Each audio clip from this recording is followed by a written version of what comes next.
तो देखिए बच्चों, यहाँ प्रश्न है, प्रकाश संश्लेषण के लिए आवश्यक कच्ची सामग्री पौधा कहाँ से प्राप्त करता है। मतलब प्रकाश संश्लेषण के लिए जो कच्ची सामग्री प्रयोग होता है तो पौधे इसको कहाँ से प्राप्त करते हैं। आइए इसका जवाब जानते हैं। देखिए, प्रकाश संश्लेषण के लिए निम्नलिखित कच्चे माल की आवश्यकता होती है। सबसे पहले कार्बन डाइऑक्साइड। कार्बन डाइऑक्साइड जो होता है पौधे इसे वायुमंडल से रंध्रों द्वारा प्राप्त करते हैं।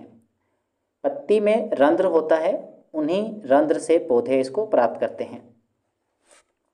दूसरा कच्चे माल में बात करें तो जल हो गया।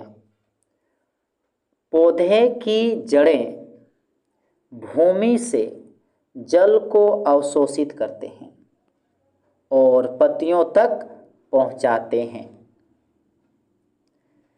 कच्चे माल में तीसरा अगर हम लोग बात करें तो वो है सूर्य का प्रकाश।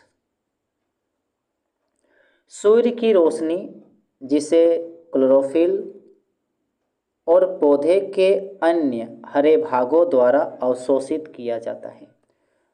सूरज की जो रोशनी होती है वो क्लोरोफिल के द्वारा या पौधे के अन्य हरे भाग द्वारा अवशोषित किया जाता है। तो ये मुख्य 3 कच्चे माल हैं जो पौधे के लिए आवश्यक होता है उसकी प्रकाश संश्लेषण के लिए।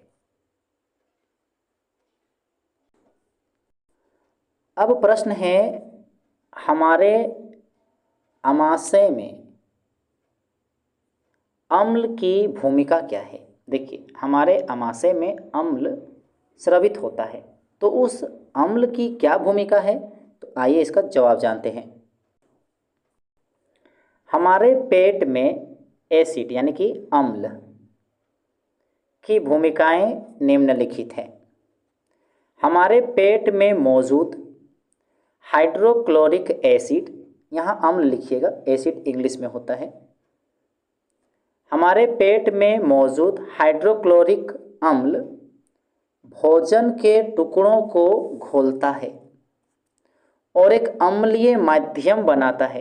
यानी कि हाइड्रोक्लोरिक अम्ल भोजन में मिलके भोजन को अम्लीय बनाता है।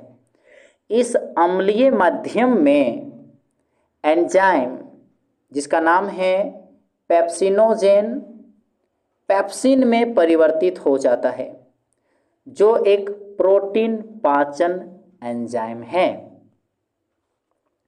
दूसरा भूमिका क्या है। दूसरा भूमिका है यह कई बैक्टीरिया और अन्य सूक्ष्मजीवों को भी मारता है जो खाने के साथ पेट में प्रवेश करते हैं। यानी कि एसिड का यहाँ 2 मुख्य भूमिका बताई गई है। एक तो भोजन को अम्लीय बनाता है जिससे प्रोटीन पाचक एंजाइम का सक्रिय हो जाता है। यानी कि एंजाइम जिसका नाम क्या है, पेप्सिनोजेन, पेप्सिन में परिवर्तित हो जाता है जो कि प्रोटीन का पाचक एंजाइम है। और दूसरा मुख्य भूमिका क्या है कि भोजन के साथ बहुत सारे बैक्टीरिया या अन्य सूक्ष्म जीव जब चला जाता है तो उसको मारता है।